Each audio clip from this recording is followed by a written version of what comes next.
भोळा नवरा भेटल्यावर असं होतं. मला बोलताना ना समोरचा माणूसच दिसत नाहीये. हा असं कस काय होईल? असंच होतंय कधी होतंय असं? जेव्हा मी फोनवर बोलतो ना तेव्हा. पागल आहे का हो तुम्ही?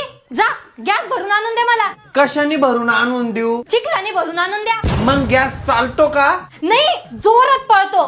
खरं? चुपचाप गॅस वाल्याकडे जा आणि तो भरलेला सिलेंडर देईल ते घेऊन या. पण ते एवढं मोठं सिलेंडर मी कसं नेऊ? गाडीवर न्या. अगं मग मी त्या सिलेंडरला उभं धरून बसू का आडवं धरून बसू? आडवा घेऊन बसा त्या सिलेंडरला. मग ते सांडणार नाही का? आता जाता का तुम्ही? हा चाललो. काय हो एवढे पप्प्या कोणी घेतल्या तुमच्या? काय भानगड आहे लवकर सांगा. अगं मी चाललो होतो ना तर खूप साऱ्या मुली माझ्या जवळ आल्या आणि त्यांनी माझ्या पप्प्या घेतल्या.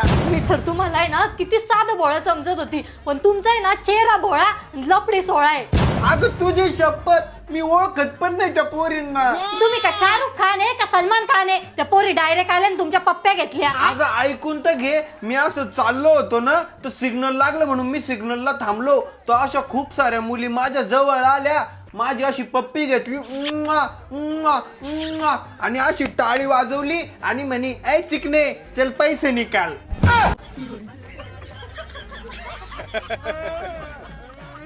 चांगलं अवघड आहे.